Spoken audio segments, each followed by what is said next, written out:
Pope Francis met this morning with Hungarian Prime Minister Viktor Orban. The Prime Minister of Hungary was just re-elected for the fourth time earlier this month. He asked Pope Francis to support peace efforts and said that Hungary would welcome another visit from the Holy Father. The Pope was just there last September. Joining us now from Rome is Andreas Thonhauser, EWTN Vatican Bureau Chief. Andreas, great to see you. Can you tell us a little bit more about this meeting today? Yeah, Tracy, Pope Francis met with Hungarian Prime Minister Viktor Orban this morning, for about 40 minutes. He did not meet with any other Vatican officials, as it was not a so-called official visit. But we know what they discussed during the meeting, and it was primarily about religion and the state, about the protection of the environment, and also promotion of the family, a topic very close also to the heart of Orban and his government. This was the first semi-official trip abroad for the Hungarian Prime Minister after the elections in his country earlier this month. Now, European media and heads of state in the European Union showed the surprise about Orban's clear election victory. Many had thought he would lose because of his quite close relationship with Vladimir Putin. But the fact that he seems to be quite close with the Russian president hints also at the importance of the meeting today. The risk of a dramatic escalation of the war in Ukraine is very high. Pope Francis has invested himself in finding a diplomatic solution for this situation, and therefore today's meeting has a special significance. And Andreas, can you talk to us a little bit more about Prime Minister Orban and his background?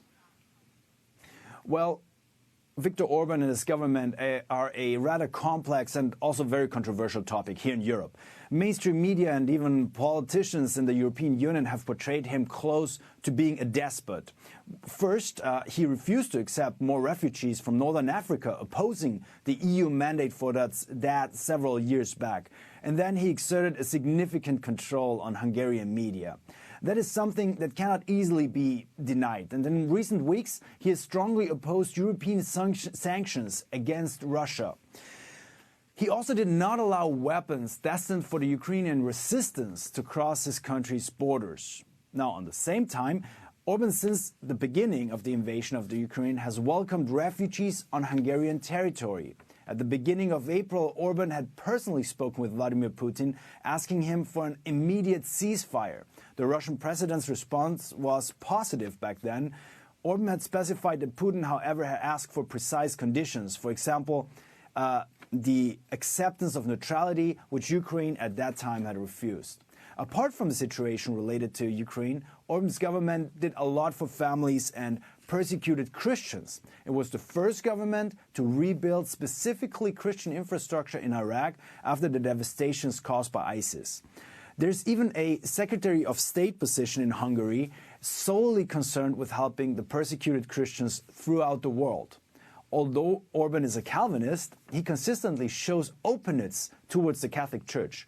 And Tracy, I personally witnessed him participating in the daily rosary procession in Fatima a few years back. And Andreas, before I let you go, I understand this isn't the first time that Pope Francis and Orban have met. That's correct, Tracy. Last September, Pope Francis participated in the International Eucharistic Congress that was held in Budapest. Pope Francis greeted Viktor Orban as the country's prime minister back then. Orban asked the Pope not to let Christianity die in Hungary and all of Europe by that. Orban gave also a special gift to the Pope, a copy of the letter that Hungarian King Bela IV in 1250 had written to Innocent IV, in which he asked for the help of the West against the invasions of the Islamic Tatars, who threatened to obliterate Christian Hungary. The Pope only stayed for a few hours back then before traveling on to the capital of Slovakia.